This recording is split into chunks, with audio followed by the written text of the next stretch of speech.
So the way I'm thinking about it in this book project is,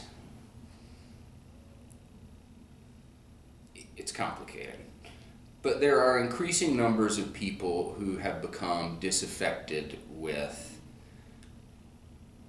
institutionalized religion. So we see increasing numbers of people who self-identify as spiritual but not religious. We see increasing numbers of people who identify as the nuns, those who are none of the above. And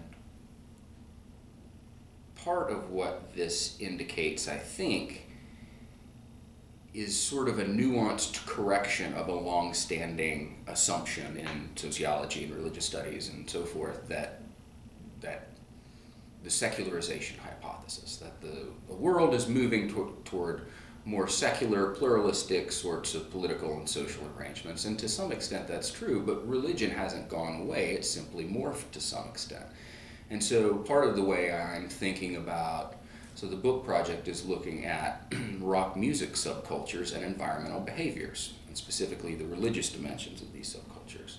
So part of the way that I'm thinking about it is that as people move away from institutionalized religions as a source of meaning-making or as some sort of comprehensive, satisfying explanation for what is, and for community building, people are seeking out other sorts of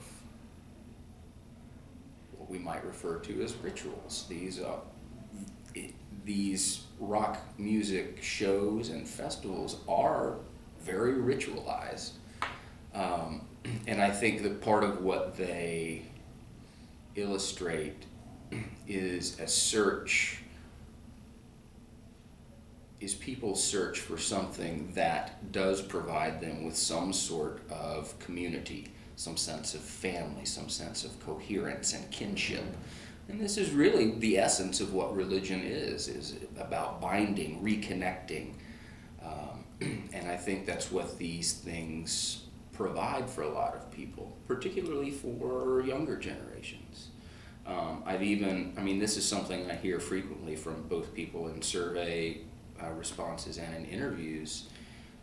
They say, well, in my real life, I can't act like that, or I don't find any fulfillment or satisfaction in my cubicle at work.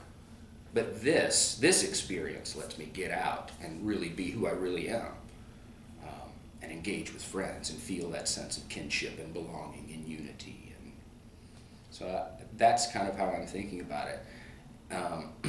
So how does that relate to environmental behaviors? I'm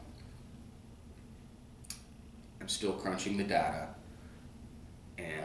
but my short answer is right now that I think that those experiences promote a sort of awareness. They may act as good primers for people to be receptive to environmental themes or behaviors, but they do not themselves promote that behavior outside of concert or festival venues.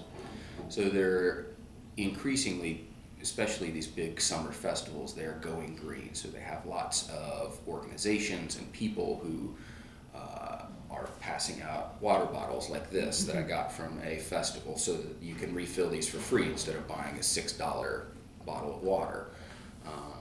They have recycling, they have local food, things like this. So this is increasingly a part of the scene, and so it's very visible.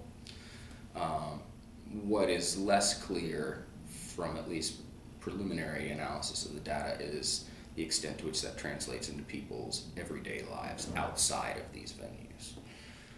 And in some sense, I think, at least I've been thinking about it in terms of a sort of moral flexibility that's exhibited by a lot of these people. So just like I'm this person at work and I can be my real self here, this is my festival set of morals, this is my everyday set of morals in some way. So there seems to be some difference.